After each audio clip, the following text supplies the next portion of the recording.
I spend most of my time in a hospital bed, occasionally walking around the halls to break the monotony. Yet no matter how much I wish I were able to leave, I'm simply stuck in this purgatory-like building.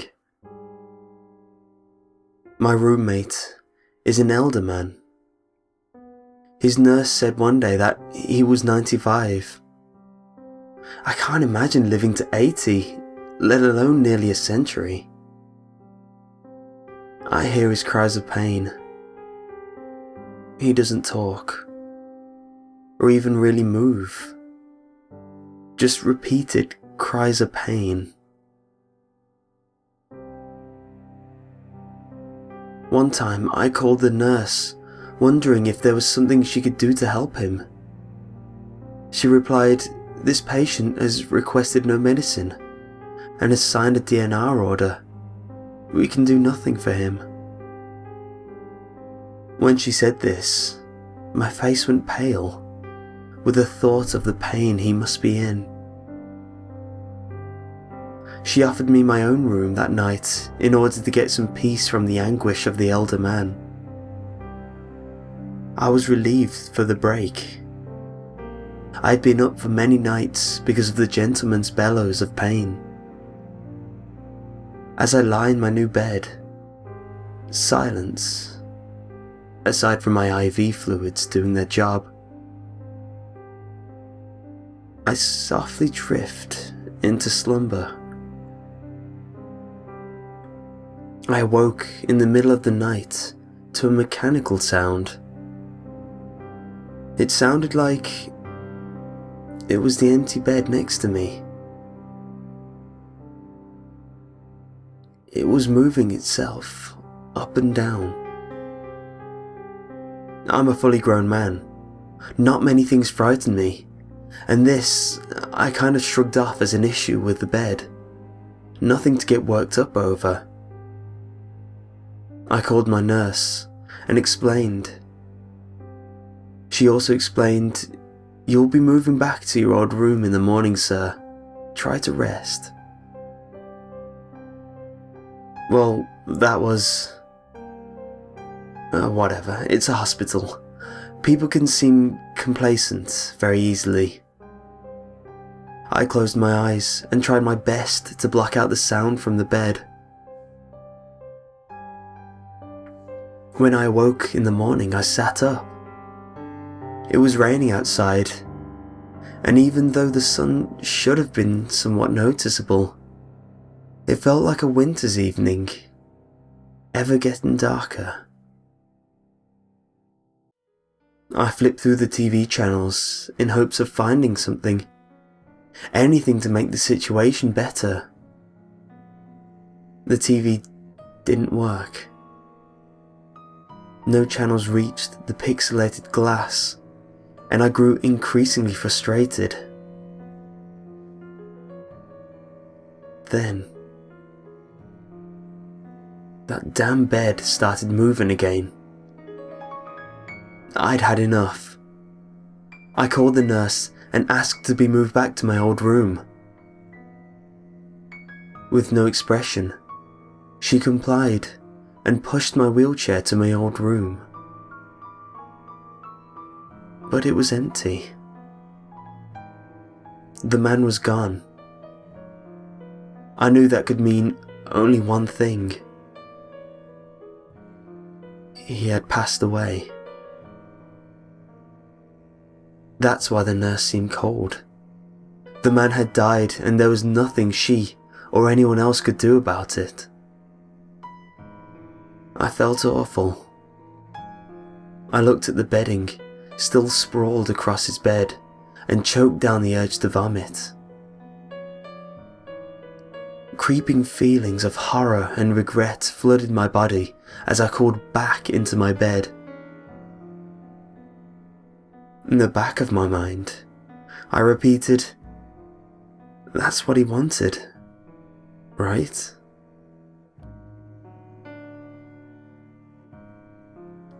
As more time passed, my medication had started to settle in, and I was feeling tired. so naturally I closed my eyes. But when I did, I heard something. Something chilling. I heard a wheezing, then a soft, sickly laugh. I immediately opened my eyes and saw nothing.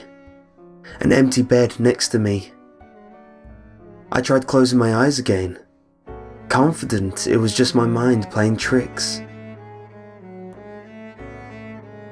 This time, what I heard full on scared the hell out of me. An old voice, sickly and slightly amused, said, "They'll never let you leave,"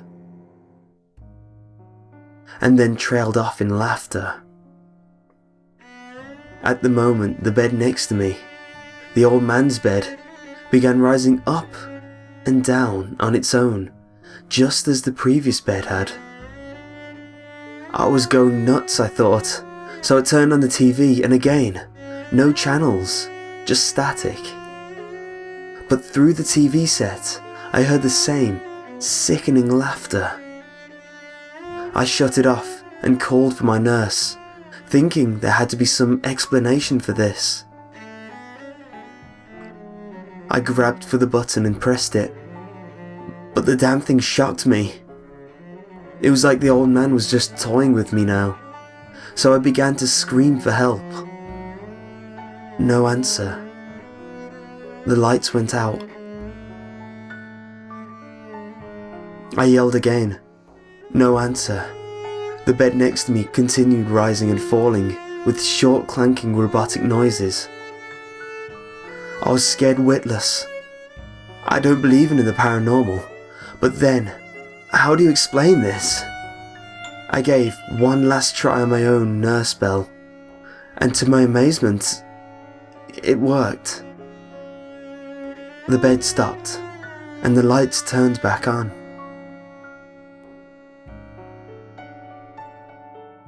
Relieved, I sprawled back across my bed. I felt heavy with stress from all of this. I laid there in wait for what must have been an hour. I was chomping at the bit to tell my story to my ever so expressionless nurse. Then, as the lights flickered back on, as the door opened, my door opened, followed by my nurse pushing a new patient toward the bed next to me. With every fibre of my being, I tried to speak, tried to move.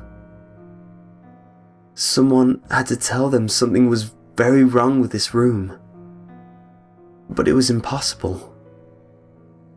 My body was useless. I heard that evil snickering again in my head, but all I could do was blink while it said, "Told you so." As the nurse finished hooking the next patient to her IV and explained a few things, she slowly made her way to the door. She looked down at me with an awful, maniacal grin and said, "This is Mr. Fraser. He has refused all meds and signed a DNR.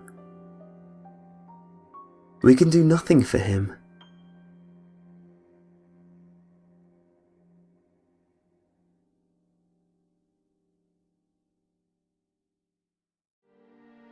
It was the 2nd of January, 2:04 AM. I woke up to a knocking on the door. One knock every 3 seconds. I slipped on my slippers and walked down the stairs.